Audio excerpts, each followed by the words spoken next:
رقبے کے اعتبار سے ہندوستان ایک بہت بڑا ملک تھا اور یہاں کے ہندو حکمرانوں نے صدیوں سے ایسے قلعے تعمیر کر رکھے تھے جو ناقابل تسخیر تھے۔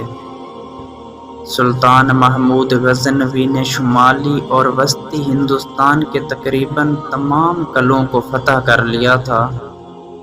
آخری بڑا حملہ سلطان محمود غزنوی نے سن 1024 کو سومنات پر کیا۔ سومنات کا قلعہ نہایت مضبوط اور مستحکم تھا۔ اس کے 3 طرف دریا اور ایک جانب گہری خندق تھی۔ اس قلعے کو فتح کرنا انتہائی دشوار تھا۔ اس کے اطراف میں راجپوتوں کی 27 ریاستیں تھیں جو سب کی سب سومنات کی محافظ تھیں۔ سلطان محمود غزنوی کی فوجیں ملتان کے راستے سومنات پر حملہ آور ہوئیں۔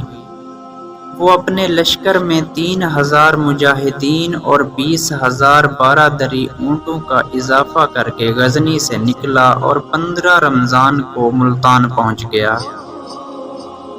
وہ گرم و خشک صحراؤں کو روندتا ہوا اجمیر پہنچا اور وہاں چند دن قیام کرنے کے بعد آگے روانہ ہو گیا۔ راستے میں اس نے کئی قلعے فتح کیے اور گھومتا ہوا سومنات جا پہنچا۔ یہ ساحل کاٹھیا وار پر ایک بارونق مقام تھا۔ شہر کے وسط میں ایک عظیم الشان مندر تھا جس کی چوٹیاں آسمان سے باتیں کر رہی تھیں اور دریا کا پانی اس کی دیواروں سے ٹکرا رہا تھا۔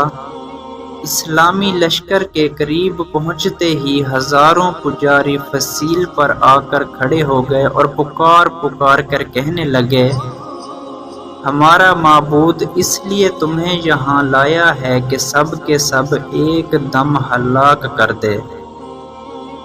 تم نے جس طرح ہندوستان کے بتوں کے سر اور پاؤں توڑے ہیں اسی طرح تمہارے سر اور پاؤں توڑ دیے جائیں گے۔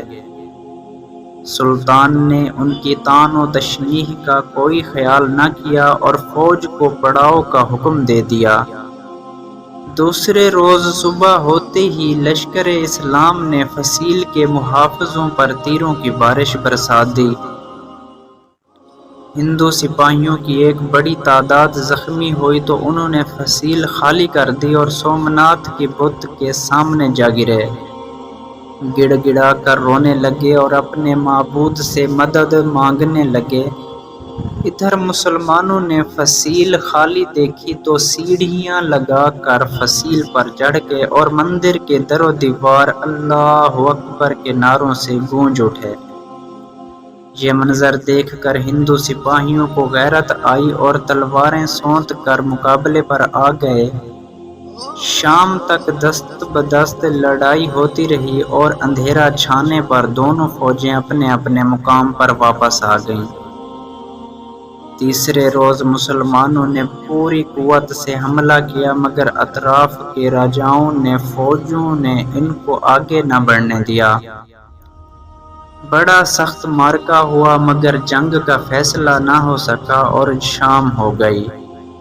اب ہندوؤں کی تعداد بہت بڑھ گئی تھی۔ چوتھے روز انہوں نے قلعے سے نکل کر اسلامی لشکر پر حملہ کر دیا اور مسلمانوں کو گھیرے میں لینے کی کوشش کی، لیکن سلطان محمود غزنوی کی جنگی تدبیروں سے وہ اپنے مقصد میں کامیاب نہ ہو سکے۔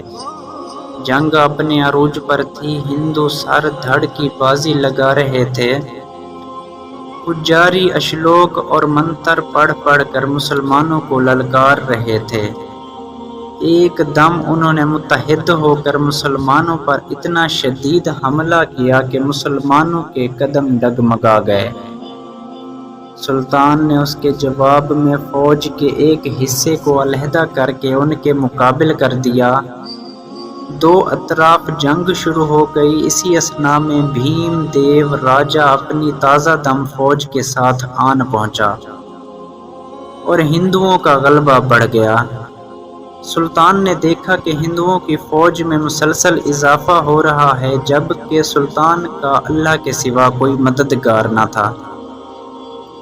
چنانچہ اس نے ایک دھواں دار تقریر کی۔ اس تقریر نے لشکر کی رگوں میں جذبہ جہاد دوڑا دیا اور چند ہی لمحات میں اسلامی لشکر کے مجاہدین شیروں کی طرح بکھر کر جھپٹے اور پلک جھپکتے ہی انہوں نے ہندوؤں کی لاشوں کے انبار لگا دیے۔ بھیم دیو راجہ کے لشکر کے 5-6 ہزار سپاہی ایک ہی حملے میں زمین پر گر کر تڑپنے لگے، اور اسلام کے شیروں نے دوسری مرتبہ پھر حملہ کیا تو دشمن کو ٹھہرنا دشوار ہو گیا۔ بھیم دیو راجہ سپاہیوں کو بھاگتے دیکھ کر خود بھی بھاگ گیا۔ ہندو لشکر جو قلعے کو بچانے کے لیے لڑ رہا تھا، راجاؤں کا یہ حال دیکھ کر گھبرا گیا اور دریا کی طرف دروازوں سے نکل کر بھاگنے لگا۔ مسلمانوں نے بھاگتے ہوئے ہندوؤں کا تعاقب کیا اور اس کی کثیر تعداد کو دریا میں ڈبو ڈبو کر جہنم واصل کر دیا۔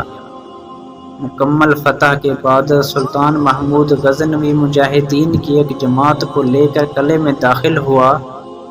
عمارت کو دیکھتا بھالتا وہ اس حصے میں جا پہنچا جس کی چھت 56 ستونوں پر کھڑی تھی اور اس کے اندر سومنات کا بت نصب تھا۔ سلطان نے پتھر کے 5 گز لمبے ہندوؤں کے اس جھوٹے خدا کو توڑنا چاہا تو پجاریوں نے ہاتھ باندھ کر التجا کی کہ وہ اس کو نہ توڑے اور اس کے بدلے میں ہم سے جتنی چاہے دولت اور ہیرے جواہرات لے لے، لیکن سلطان کی غیرت ایمانی نے یہ گوارا نہ کیا، یہ پیشکش قبول نہ کی اور یہ کہہ کر کہ میں محمود بت فروش نہیں بت شکن کہلانا پسند کرتا ہوں، زور کی ضرب لگائی اور پتھر سے بنے سومنات کے بت اور ہندوؤں کے جھوٹے خدا کو پاش پاش کر دیا۔